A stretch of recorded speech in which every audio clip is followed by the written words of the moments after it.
Previously on Morgellons Discussion and Microscopy videos on the road. Okay, maybe I'll just stick here for a minute or two. So yeah, I want to be transparent with the new Morgellons movement. I want people to see who's associated with it and what we're talking about doing with it. You know, I want anybody to be able to scrutinize that. Oh no, guy, what are you doing? Why are you pulling up next to me?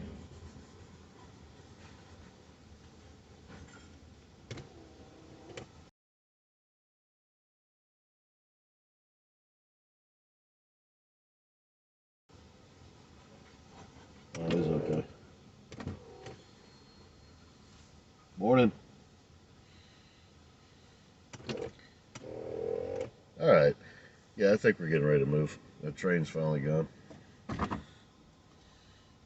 But okay, so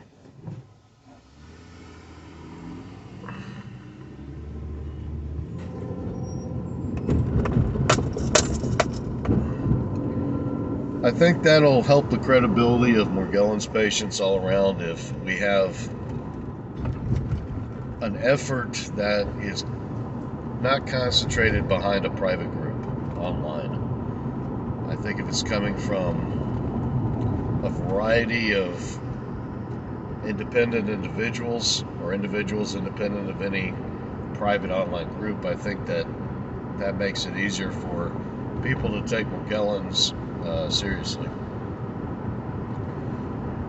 Because, like I said, the first criticism that they're gonna levy is that, well, I mean, you and everybody else talking about this is coming from the same private online internet group.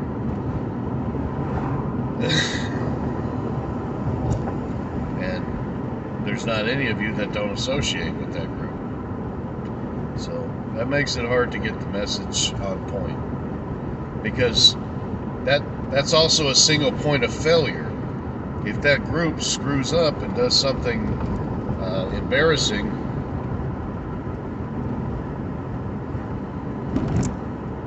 then it's easy to take down for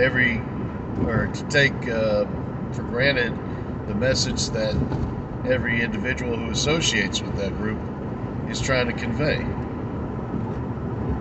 So it's true that there's strength in numbers, but not if those numbers are being controlled instead of being inspired.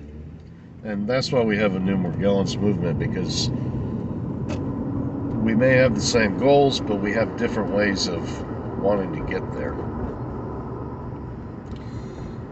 All right, I hope all that made sense. Today is actually it's the 21st anniversary. My dad passed away September 30th, 2001. It's 2000, not 2001. 2001 was 9/11. Dad died September 30th, 2000. And then Dale Earnhardt died shortly after that. But my dad, he suffocated to death at the house. I was there. I watched it happen. He had the mixed connective tissue disease, and it resulted in the pulmonary fibrosis. So he was on the oxygen, and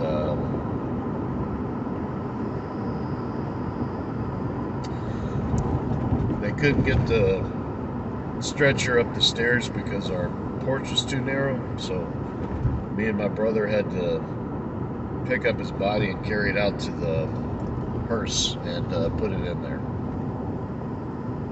And so that happened, and that's really the kind of future I'd like to avoid. But one thing that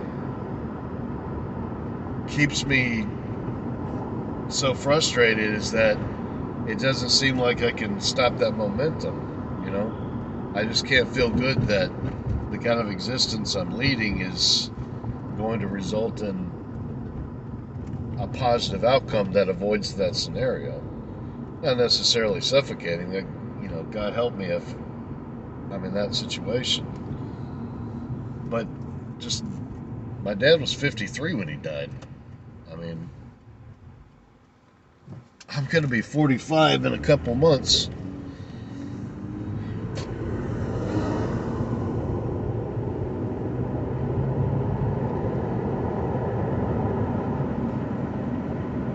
That's why we have movements, so we can enact change. And there's a lot of change that really needs to be happening. I mean, one thing I can say about my community is that depending on who you're talking to, they may be particularly sympathetic to what you're going through, especially if you're factual. I think a lot of people, and I know myself, I used to make my situation a lot worse than it was. And that's the illness.